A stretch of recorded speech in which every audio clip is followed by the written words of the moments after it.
마음으로 환영합니다.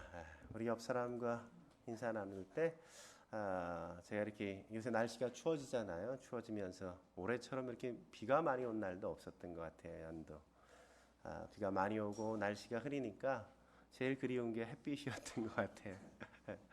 이렇게 어두우면 마음도 이렇게 어두워지고 그래서 아침에 나와서 이제 낮에 이렇게 새벽기도 끝나고 한 8시, 9시 되면 오늘은 날이 좀 개이나 이렇게 봤다가 날이 개이면 이 창문을 다 이렇게 열어요. 커튼을 다 열어놓으면 햇빛이 이렇게 들어오는 게 이렇게 마음이 따뜻해지는 것 같은 그런 마음들을 많이 경험하게 됩니다. 햇빛이 안 들면 마음이 우울하고 암울해지는데 이렇게 햇빛이 들면 마음까지도 이렇게 편안해지고 밝아지는 것 같은 그런 느낌들이 나를 따뜻하게 합니다. 옆 사람과 인사 나눌 때 당신이 제겐 태양과 같습니다. 이렇게 인사하도록 하겠습니다. 네, 네. 네, 오늘 하나님이 우리에게 주시는 말씀 마가복음 12장 41절부터 44절까지의 말씀 같이 보도록 하겠습니다. 마가복음 11장 41절부터 44절까지의 말씀 같이 보도록 하죠. 네. 교독하도록 하겠습니다. 예수께서 헌금을 대하여 앉으사 무리가 어떻게 헌금하매 돈을 넣는가를 보실새 여러 부자가 많이 넣는데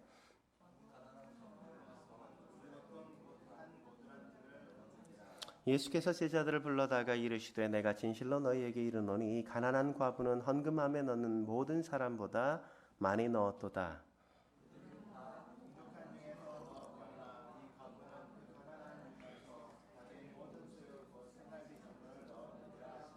아멘. 네, 헌신 하나님의 마음을 사로잡다는 주제로 함께 말씀을 나눌까 합니다. 지난 한 주간 여러분들은 지내면서 어떤 것에 마음을 빼앗겨 본 적이 있습니까? 지난 한 주 아마 세계인들의 마음을 가장 사로잡았던 하나의 이야기가 있다면 아마 페이스북의 창업자 마크 주크버거가 아닐까 하는 생각을 해봐요. 이 마크 주크버거가 지난주에 딸 맥스를 출생하게 되었지 않았습니까? 맥스의 출생이 1일 알려지고 난 이후에 4일 오전 9시까지 그 현재 시각까지 무려 4,319만 4,883명이 주크버거의 페북에 찾아와서 팔로잉을 했다 그래요. 출산 소식에 무려 600만 명이 좋아요. 저는 올리면 몇 개 안 되는데 600만 명이 좋아요를 눌렀으니까 얼마나 많은 사람들이 그의 어떤 이야기에 관심을 갖는 거예요. 맥스가 세계인의 마음을 그렇게 사로잡을 수 있었던 이유가 뭘까요? 사람들이 그에게 그렇게 환호하고 사람들이 그에 대해서 그렇게 함께 마음을 담아서 함께 할 수 있었던 이유가 뭡니까? 사실 지난주에 주크버거가 그의 아내 프리실라와 함께 딸 맥스를 낳았는데 이 맥스를 낳은 게 3번, 유산을 2번, 3번 유산을 경험한 끝에 얻은 소중한 딸이기도 했기 때문이기도 합니다. 근데 사실 주크버거가 이 딸을 낳고 자기 페이스북에 글을 A4 6장 분량의 딸에게 보내는 공개 편지를 썼는데 그것이 사람들의 마음을 감동시켰습니다. 거기에 보면 딸 맥스에게 부모로서 더 나은 미래를 선사해 주겠다. 그러기 위해서 내가 최선을 다하겠다. 이런 이야기를 고백하고 있죠. 그가 선사하고 싶은 더 나은 미래란 그냥 단순히 더 많은 부와 더 큰 명예가 아니었습니다. 그는 딸아이가 행복하게 그리고 건강하게 살기 위한 어떤 사회적인 조성을 그는 해주고 싶다고 그렇게 고백할 뿐만 아니라 우리 내 딸 맥스와 함께 그 시대를 살아가는 모든 아이들에게 그 아이들이 정말 행복하게 그리고 그 아이들이 건강한 삶을 살 수 있도록 내가 최선을 다해서 노력하겠다는 결단이 그 앞에 함께 실어져 있어요. 그것을 위해서 어떻게 하겠는지에 대한 아주 세세한 항목별로 그는 이 땅이 더 나은 미래가 되기 위한 이야기들을 그가 섬세하게 기록해 놓았기 때문에 사람들은 그랬습니다.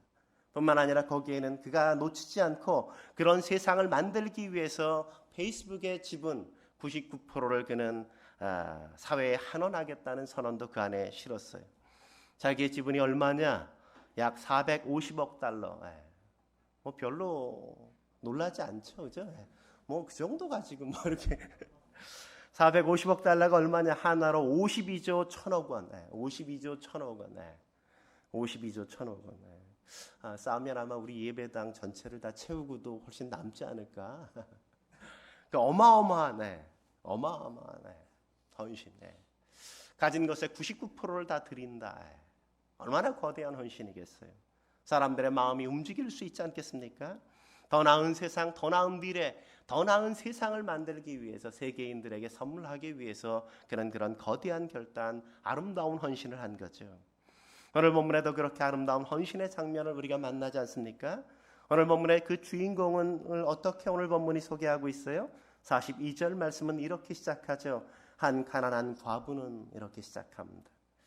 하나님의 마음을 사로잡았던 그 여인은 주크버거처럼 그렇게 거대한 재산이 있는 사람이 아니었습니다. 사회적으로 저명인도 아니었단 말이죠.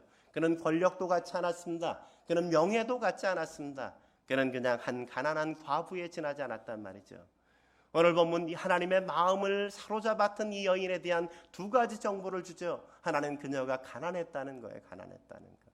그는 결코 경제적으로 넉넉함, 그 넉넉함을 가지고 하나님의 마음을 붙든 게 아니라는 사실을 우리는 주목해 보아야 한단 말이죠. 하나님은 많은 것 때문에 하나님의 마음에 빼앗김이 있는 게 아니었다. 그는 가난했습니다. 어려웠어요. 결코 사는 것 하나하나가 쉽지 않은 날들을 우리처럼 그렇게 살아가고 있었던 여인이었습니다. 뿐만 아니라 그 여인은 과부였단 말이에요. 과부.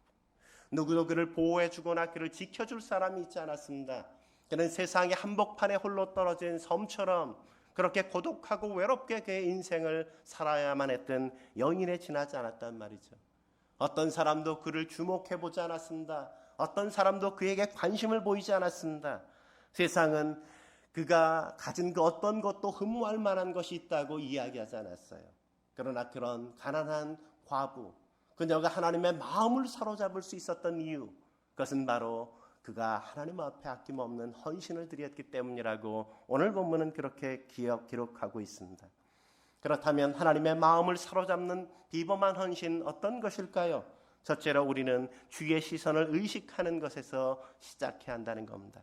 하나님의 시선을 의식하는 것에서 우리는 삶을 시작해 가야 된다는 거죠. 오늘 본문 41절 말씀 같이 한번 읽어볼까요? 41절 같이 한 목소리로 읽겠습니다. 시작. 예수께서 헌금함에 대하여 앉으사 우리가 어떻게 헌금함에 돈 넣는가를 보실세. 그러니까 우리는 자꾸만 헌금함만 생각하지 말고 예수님의 태도를 우리가 봐야 돼요. 예수님께서 어떻게 하셨어요? 보실세 이렇게 얘기하고 보실세. 그래서 보다는 단어는 미완료 시제로 계속적인 의미가 있어요. 예수님께서 성전 앞에 이렇게 앉으셔서 사람들이 성전에 들어가면서 그들이 헌금함을 어떻게 지나가는지를 자세히 지켜보고 계셨단 말이죠. 그냥 잠깐 지켜보다가 그냥 우연히 이 여인이 헌금을 드리는 걸 본 게 아니라 오래도록 지켜보고 계셨다는 사실을 우리는 주목해 볼 필요가 있습니다. 오늘 여러분들이 이 예배당에 들어오면서 헌금함을 지나올 때 예수님이 그 헌금함 옆에서 여러분을 잘 지켜보고 계셨다면 여러분은 어땠을까요? 우리가 하나님 앞에 드리는 삶의 태도, 우리가 좀 달라지지 않을까요? 오늘 이 시간 주님께서 이곳에서 예배드리는 우리의 삶의 모습을 보고 계신다면 어떨까요? 우리가 하나님을 향한 예배의 태도가 좀 달라질 수 있지 않을까요?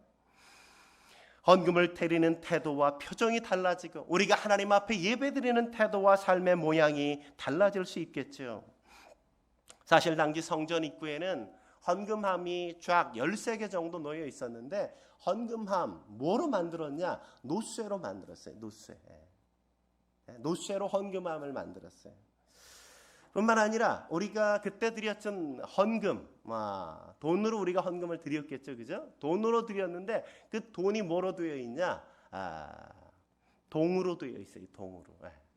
그래서 가치가 큰 것은 무겁게, 두껍게 만들어져 있고 가치가 작은 것은 우리가 10원짜리 보면 더 작아졌잖아요, 그죠? 작고 얇게 만들어졌단 말이죠. 그래서 사람들이 헌금함에서 헌금을 드리면 뭘 느낄 수 있어요? 그 소리만 들어도 그 사람이 얼마를 헌금을 드리는구나. 이런 것들을 다 함께 느낄 수 있는 그 환경과 모양이었단 말이죠. 어쩌면 당시 종교 지도자들이 어쩌면 사람들의 마음에 그런 심리적인 부담을 주고 자기 과시적인 욕망을 부추기기 위해서 어쩌면 헌금함을 그렇게 만들었는지도 모르겠습니다. 오늘날 교회의 현실도 그런 모양들을 우리가 많이 보지 않습니까? 헌금함을 만들어 놓는 것보다 헌금함을 돌릴 때 훨씬 헌금이 많이 나온다는 사실 여러분 아세요? 네? 뿐만 아니라 헌금함 여러분들, 헌금 봉투를 여러분 보셨습니까? 헌금 봉투? 우리가 기존 교회들을 볼 때 헌금 봉투가 얼마나 많이 있어요. 헌금함 봉투가 종류대로 놓여 있는 게 얼마나 많은지 몰라요. 제가 헌금함 봉투가 몇 종류나 되나 이렇게 찾다가 아내랑 우리 진선이랑 막 읽으면서 얼마나 웃었는지 몰라요. 무려 80여 가지가 봉투가 있는 거 아세요? 80여 가지의 봉투가. 제가 개척하면서 이렇게 헌금 봉투는 어떻게 써야 되나 내가 고민한 적이 있어요. 헌금 봉투를 어떻게 하면 좋을까. 근데 같이 사역했던 목회자가 이렇게 개척 나가서 개척하신 분이 이야기하기를 헌금 봉투는 종류가 많으면 많을수록 좋다 이런 얘기를 하더란 말이죠. 근데 전 그게 너무너무 싫었어요. 그래서 우리는 그냥 동일한 봉투 하나의 봉투만 만들기로 했어요. 찾아봤습니다. 그랬더니 유일하게 봉투 하나의 항목이 써져 있는 봉투가 한 가지 딱 그때 있더라고요. 그래서 우리는 이것으로 우리가 사용하기로. 그래서 봉투가 다르면 색깔별로 다 다르기 때문에 누가 얼마나 많이 드리는지 다양한 헌금을 드리는지가 표가 나니까 그런 거 보이지 말자 이거죠. 그런 거. 나만 조용히 알 수 있고 헌금 기수하는 분만 알 수 있도록 모든 사람이 다 동일한 봉투를 사용하면 되지 않을까.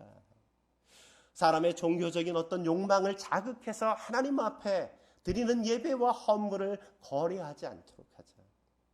우리가 사람의 중심을 보시는 하나님 앞에 우리가 구별하여 드리는 게 아니라면 이것은 헌금이 아니라 뇌물에 지나지 않을 수 있단 말이죠.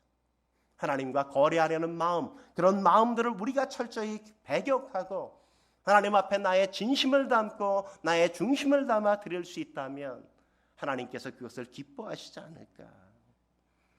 어떤 교회는 그래서 많은 교회들이 주보에다가 헌금 명단을 종류별로 이렇게 다 기록해 놓잖아요. 제가 개척하면서 우리 성인 형제 집사람이랑 이렇게 다니면서 교회들도 이렇게 다녀보면 다 한쪽 면에 이렇게 헌금자 지난주 명단을 다 기록하고 있더란 말이죠. 우리가 그런 것들을 철저하게 격리하자, 배격하자. 헌금을 드리는 것, 그런 게 그렇게 종교성을 자극하는 그리고 자기를 과시하는 용도로 사용되어서는 결코 안 된다는 거죠. 무엇 때문에 사람들이 그렇게 바뀌어가고 있어요? 사람들의 시선을 의식하게 만들려는 아주 얇은 수가 그 안에 있는 것 아니겠습니까? 우리가 사람이 아니라 하나님을 의식할 수 있어야죠. 사람에게 보이기 위한 것이 아니라 하나님 앞에 내가 있음을 정직하게 고백하고 내가 나의 삶을 그분 앞에 드릴 수 있는 것, 그것이 진정한 예배고 진정한 헌신이 되어지지 않겠습니까? 그런 의미에서 헌금함과 헌금을 여러분 생각해 보십시오. 그런데 오늘 본문에 보면 두 대상이 성전에 들어가고 있는 모습을 그려주고 있지 않습니까? 한 무리는 누구예요? 부자들이에요. 부자들이 들어가면서 어떻게 했을까요? 보편적으로 신앙이 있는 아주 겸손하고 성숙한 신앙인들은 잘 드리고 들어갔겠죠. 그런데 어떤 신앙이 아직 깊지 않은 분들은 헌금을 드리면서 그곳에 소리가 나니까 좀 높은 부분에서 이렇게 가까이서 이렇게 쏟아부으면 소리가 적으니까 높이 든 데서 두루루 이렇게 쏟아지게 아마 그렇게 하지 않았을까. 주님이 딱 보니까 그런 모양이 있단 말이죠. 사람들이 들어가면서 헌금 드리는 모양 속에 그 줄 앞에 이 한 여인이 있어요. 이 여인은 2렙돈 받게 되지 않아요. 이 여인이 헌금을 드릴 때 드릴 소리를 여러분 상상해 보십시오. 얇은 종이짝처럼 얇은 동전 2개가 떨어진다면 이 부자들의 줄 앞에서 그가 드리는 소리는 얼마나 표가 나겠어요. 얼마나 사람들의 시선을 사로잡겠습니까? 사람들은 많이 드리는 것을 과시하기 위한 경쟁을 하고 있는 그 시간, 어쩌면 나는 이것밖에 드릴 수 없는 작은 헌금을 가지고 나와서 주님 앞에 나왔던 이 여인의 모습을 여러분 상상해 보세요. 여러분 같으면 헌금을 드리고 들어가시겠습니까? 그냥 들어가시겠습니까? 저 같으면 헌금 안 드릴 거예요. 안 드리고 그냥 들어가는 게 낫지.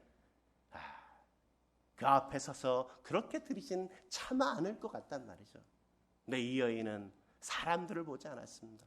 사람을 의식하지 않았습니다. 그는 부자들이 드리는 그 모든 것 앞에서도 그는 당당했어요.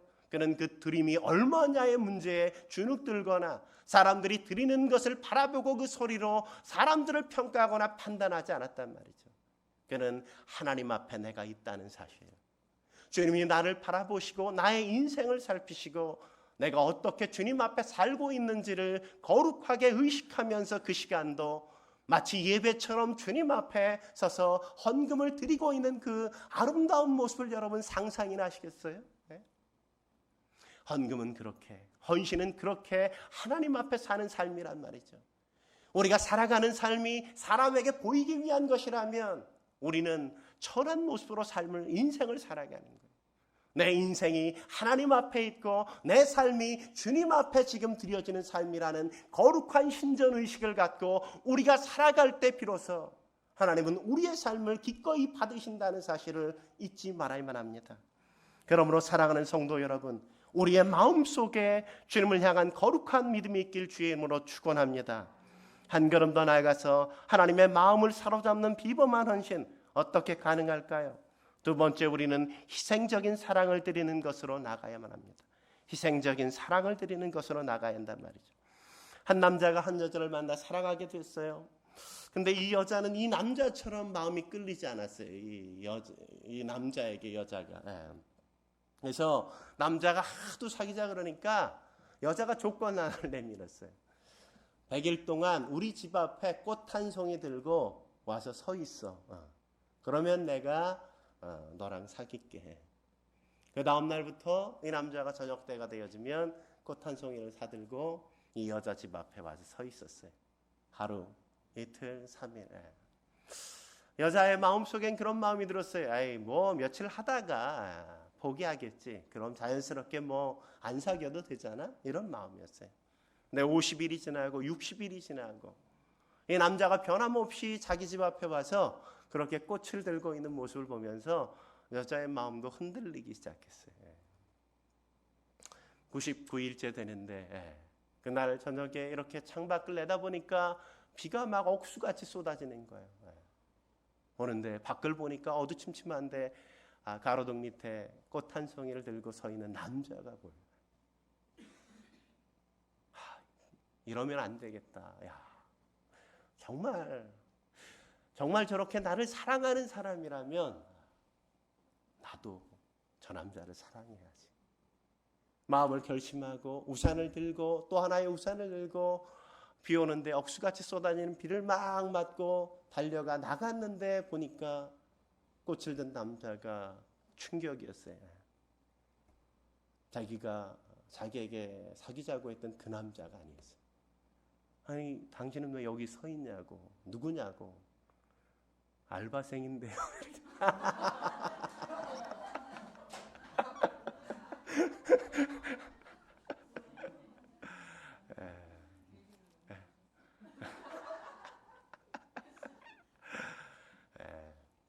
사랑을 돈으로 사려고 한 거죠.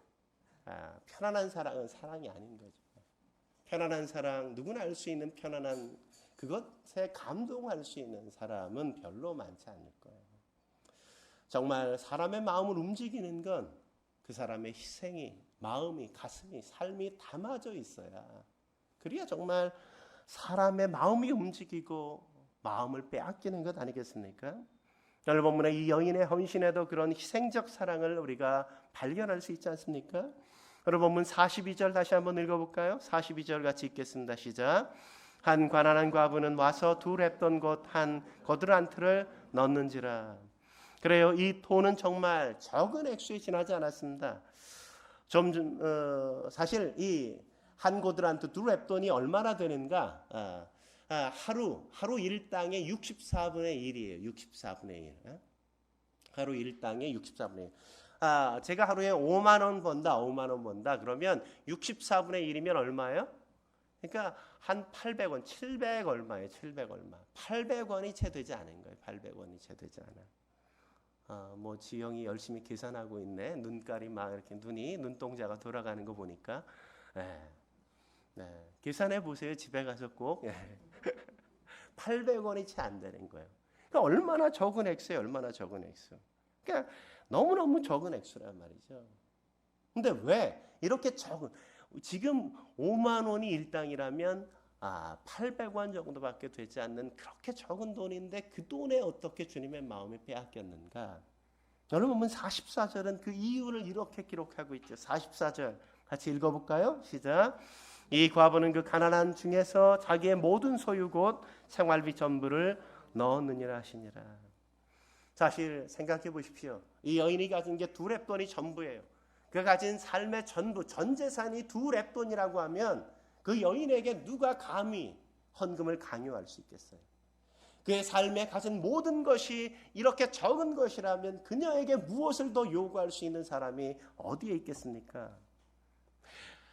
그 누구도 그에게 헌금을 강요하거나 헌금을 드린다고 해도 헌금 드리는 걸 만류하고 그냥 드리지 마. 너도 살아야지. 이렇게 이야기하지 않겠어요? 이렇게. 근데 이 여인은 2렙돈을 가졌는데 2렙돈을 다 드린단 말이죠. 우리는 그렇게 하지 않을 수 있잖아요. 만일 이 여인이 한 렙돈만 드려도 2렙돈이 있으니까 하나는 자기가 좀 쓰고 한 렙돈만 드려도 주님은 충분히 감격하지 않았을까요? 감격하지 않았을까요? 생각해 보세요. 한 렙돈은 적은 돈이지만 그러나 그것이 그 여자가 가진 절반이라면, 재산의 절반이라면 그것만으로도 충분히 감동스럽잖아요.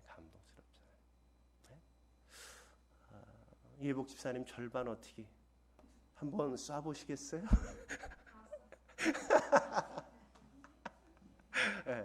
이 쉽지 않은 거잖아요. 쉽지 않은 거. 절반을 드린다. 이것도 쉽지 않은 건데. 근데 이 여인은 절반이 아니라 그녀가 가진 전부를 주님 앞에 드렸단 말이에요. 절반도 희생을 담은 사랑이에요. 근데 전부는 얼마나 거대한 희생이겠습니까? 어쩌면 그녀는 매일매일 그렇게 살아오지 않았을까요? 내게 오늘 주어지는 그것을 주님 앞에 드리고 또 하루를 주님 앞에 자신의 생명을 맡기고 그렇게 삶을 살아온 것 아닐까요? 내가 저축하고 내가 모아둔 것으로 나의 인생을 담보하면서 살아왔던 삶이 아니라 내게 주신 것 주님 앞에 내어놓고 주님께서 나의 삶을 책임지시는 인생을 내가 살아봤던 삶의 모습이 있었기에 오늘 이날도 2렙돈밖에 있지 않지만 자신의 가진 그 모든 것들을 주님 앞에 나의 생명은 내 것이 아니라 주님의 것입니다. 주님이 살라고 하시는 데까지 전 살아요. 그 삶을 내어놓는 믿음이 이 2렙돈을 드리게 만든 게 아닐까 전 생각해봐요. 여러분 바울의 마음을 사로잡았던 마게도니아 교회 여러분 생각나십니까? 바울이 고린도 교회에 편지를 쓰면서 그들의 얘기를 하지 않을 수 없었던 이유 그게 뭐예요? 그들은 결코 쉽지 않은 인생을 살아왔단 말이죠. 그들은 환난 속에서 많은 시련을 경험했습니다. 그러나 그들이 경험한 환난과 시련은 결코 그들의 내면 안에 있는 하나님이 주시는 참된 기쁨을 빼앗아갈 수 없었어요. 뿐만 아니라 그들은 극심한 가난 속의 삶을 살았습니다. 그러다 보니 그들이 사는 것 자체가 기적이었는데 그럼에도 불구하고 누군가를 도와줄 넉넉한 환경이 아니었음에도 불구하고 바울이나 누군가에게 도움이 필요하다는 이야기가 들리면 그들은 결코 그 이야기를 외면하지 않았습니다. 그들은 그냥 어떻게 했다고 성경이 이야기해줘요. 고린도후서 8장 3절에 보면 내가 증언하노니 그들이 힘대로할 뿐만 아니라 힘에 지나도록 자원하여 드렸다고 이야기하잖아요. 이것은 헌금을 드렸다는 게 아니라 누군가 도움이 필요할 때 구제하는 일에 하나님 앞에 그렇게 반응했다는 거죠. 그들은 생색을 내려고 하지 않았습니다. 적당히 자신의 몫을 내 몫만 내가 감당하면 되지 이렇게 생각해서 그렇게 드린 게 아니었단 말이죠. 그들은 힘대로 할 뿐만 아니라 힘에 지나도록 주님 앞에 그렇게 헌신하며 삶을 살았단 말이죠. 자신의 소득을 고려하지 않았습니다. 내가 며칠 동안 생활하려면 얼마 정도 최소한 이 정도는 내가 세이브해놔야 돼 그런 생각을 갖지 않았어요. 그들은 그런 생각이 아니라 전적으로 모든 삶을 하나님 앞에 의탁하면서 하나님 앞에 자신의 인생을 드리며 삶을 살아갔다는 사실을 우리는 잊지 말아야 돼요. 구약 성경에도 보면 사르밧 아부 여러분 기억나십니까? 그녀가 가진 것 통에 조금 가루 있는 것 한 움큼, 그리고 조금 병에 기름 조금 남은 것. 그는 자식과 함께 마지막 남은 이것, 그래 이건 먹고 하나님께서 여기서 멈추라고 하면 그래 죽지 뭐, 이렇게 생각하고 있었는데 선지자 엘리야가 오더니 배고프다고 빨리 밥 해달라고. 우리 같으면 에이씨 이러지 않겠어요? 하루도 사는 것도 한 끼도 먹는 것도 하나님 나에게 정말 이루시기에요. 우리는 어쩌면 그런 마음이 들잖아요. 그런 마음. 그런데 그녀는 그렇게 하지 않아요. 그것을 만들어서 엘리야에게 그것을 내어놓잖아요.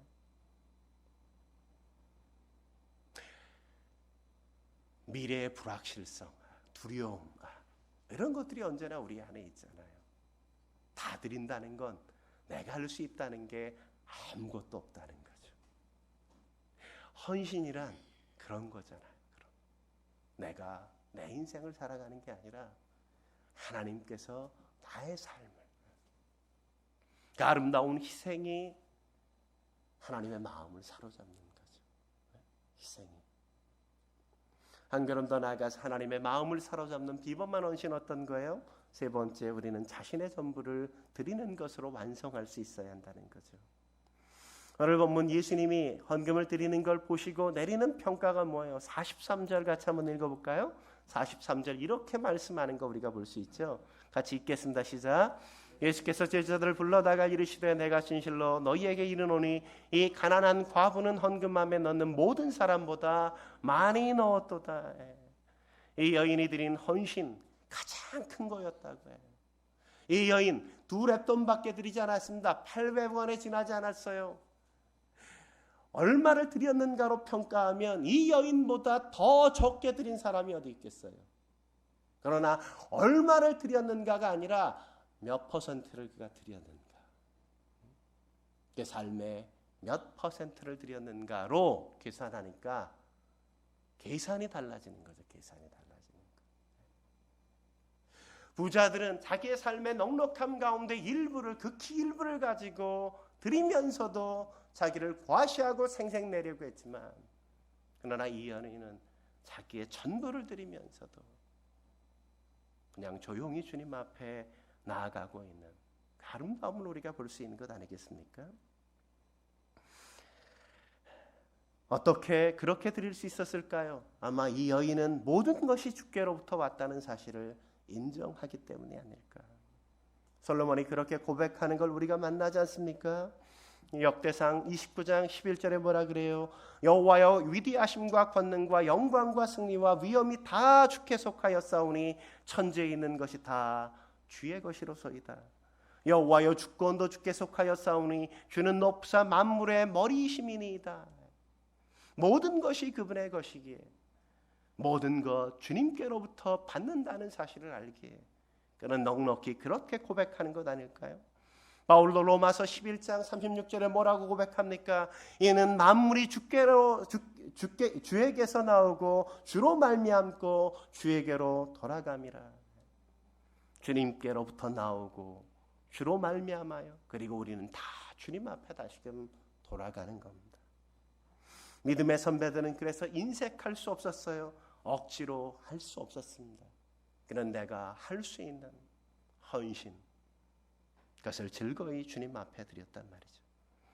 그래서 바울은 구원받고 난 이후 형장의 이슬로 사라질 때까지 그는 그의 삶을 거룩한 산제사로 드린다고 고백하는 것 아니겠습니까? 관제처럼 자기를 부어드릴 줄 아는 그의 인생의 아름다운 헌신, 그것이 참 아름답죠. 얼마 전 돌아가신 우리 방지일 목사님 여러분 기억하시죠? 103세까지 삶을 사셨는데 그분이 뭐라고 고백했는지 아십니까? 그분은 이런 고백을 했죠. 나는 녹슬어 죽고 싶지 않다. 나는 닳아서 없어지고 싶다. 닳고 닳아서, 주님을 위해서 닳고 닳아서 내 인생이 사라지기를 원하지, 나는 그냥 가만히 있다가 녹슬어서 어느 날 죽음이 왔을 때 그냥 그렇게 죽어지는 인생, 그런 삶 살고 싶지 않다. 그는 그렇게 고백했잖아요. 벤 세브나라 목사님이 전적인 헌신이라는 설교를 했어요. 설교가 끝나고 나니까 한 부인이 찾아오더니 그러는 거예요. 질문을 하는 거예요. 목사님, 왜 가능하지도 않은 전적인 헌신이라는 설교를 하시는 겁니까? 전적인 헌신이라는 게 정말 가능하다고 생각이나 하세요? 목사님, 그냥 정말 잘할 수, 최대한 다 할 수 있다면 80%, 90% 정도 하면 정말 잘하는 거잖아요. 그 정도 할 수 있으면 족할 수 있는 거 아니겠어요? 네. 그러니까 이때 목사님이 정색을 하시고 그 부인에게 대답하기를 이렇게 반문했다 그래요. 부인, 만약 남편이 부인에게 90%만 헌신하고 남편이 10%를 다인 여인에게 헌신한다면 그 헌신을 용납하시겠습니까? 일정 부분 주님께 헌신하고 나머지는 세상을 향해 헌신한다. 그것은 마치 그와 같다는 거죠. 우리의 삶의 현장 어디에 있거나 주를 위하여 우리가 삶을 살아야 한다는 사실을 우리가 놓치지 말고 살아야 한다는 겁니다. 여러분이 교회에 와서 삶을 살아야 된다. 여러분의 전부를 다 주님 앞에 바쳐야 된다는 게 아니라 나의 삶 한복판에 주님이 나의 인생을 다스리시고 나를 통치하신다는 사실 앞에서 내 순간순간이 그분을 위한 헌신이 아니라면 우리의 삶 자체는 합당하지 않다는 겁니다. 제가 설교를 준비하면서 여러 가지의 책을 읽으면서 이런 것 한번 해보면 어떤가 이런 생각이 들었어요. 이삭 죽기 헌금 이런 게 읽으면서 우리가 전적인 헌신을 할 수 없다면 작은 부분으로부터 한번 해보면 어떨까요? 어떤 목사님, 이 이삭 죽기 헌금이 어떻게 시작됐냐면 어떤 목사님이 계셨는데 이 목사님이 아들을 위해서 아들이 컴퓨터가 필요한데 컴퓨터를 사주려면 목돈이 들잖아요. 그러니까 아들 컴퓨터를 사주기 위해서 한참 동안 이렇게 돈이 조금 생기면 조금씩 이렇게 마둔 거예요. 그래서 이제 다 마둬서 이제 이날 이제 아침에 일어나서 이제 오늘 아들과 함께 컴퓨터를 사러 가야지 이렇게 마음을 먹고 있는데 아침에 이제 새벽기도 끝나고 조간신문을 딱 여는데 조간신문 일면에 보니까 딱 그 돈, 컴퓨터 살 그 돈이 없어서 집에서 그냥 자살한 한 가정에 대한 이야기가, 가족이 함께 자살한 이야기가 방세를 못 내서 자살한 이야기가 실린 거예요. 그 이야기를 읽고 목사님이 충격을 먹었어요. 그래서 이래서는 안 되겠다 이런 생각이 들어서 뭉칫돈을 주님 앞에 드리긴 참 어려우니까 누군가 돕기 위해서 좀 내가 조금씩 모으면 어떨까. 그래서 어디 갔다가 올 때 여행 갔다가 오는데 여행 계획했던 돈보다 내가 적게 쓰면 그 돈 쓰려고 했던 그 돈 나머지 돈을 모아서 하나님 앞에 이렇게 봉투에 이렇게 기록하는 거예요. 어디 여행 가려고 했는데 여행 갔다 와서 얼마 쓰려고 했는데 요만큼이 남아서 하나님 앞에 드립니다. 이렇게. 그리고 주부들이 이제 빨래를 하잖아요. 빨래할 때 보면 다 이렇게 주머니를 뒤지잖아요. 성일 형제 주머니에서 10,000원짜리가 나왔네. 그러면 그 10,000원을 이렇게 봉투에 넣고 성일 형제 주머니에서 몇 월 며칠 10,000원이 나와서 이렇게 드립니다.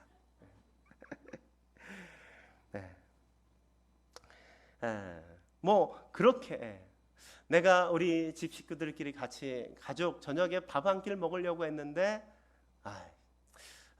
그냥 비싼 한우 먹지 말고 그냥 삼겹살 먹자. 이래서 한우 먹을 돈에서 이렇게 남겨진 돈 얼마 이렇게 떼서 하나님 앞에 이삭 죽기 헌금처럼 이렇게 모아놓는 거죠. 내가 톨게이트를 지날 때마다 잔돈 이렇게 남는 것들 거스름돈 이렇게 모아둔 것들 하나하나를 모아서 그렇게 이삭 죽기 헌금을 하면서 가난한 이웃들에게 함께 우리가 나누면 좋겠다 이런 마음을 먹기 시작한 거예요. 목사님이 하기 시작하고 아들에게 이야기했더니 아들도 함께 하겠다고 하고 그러다가 또 성도들에게 이야기했더니 성도들이 그냥 그렇게 헌금을 모아서 이삭 죽기 헌금이라서 따로 그것은 교회 재정에 들어가지 않고 그렇게 따로 그렇게 우리가 연말이나 그 어느 정도의 액수가 모아졌을 때 그런 사람들에게 돕는 헌금을 그렇게 구제 헌금으로 함께 사용되었다 그래요. 한번 해볼 만하지 않아요, 그죠? 저도 차 안에 돈통이 좀 꽤 차 있어요. 이렇게 아마 몇만 원 될 것 같아요. 그렇게 우리가 삶의 하나하나를 작게 나의 영역 속에 하나님을 향한 헌신을 담아서 주님 앞에 드릴 수 있다면, 우리가 지금은 전적으로 나의 삶을 다 드릴 수 없을지 몰라도 어느 날 우리의 인생에 부분이 모아져서 나의 삶 전부가 주님의 것입니다, 바울처럼 내 삶을 거룩한 산제사로 주님 앞에 드립니다 고백할 수 있지 않을까요?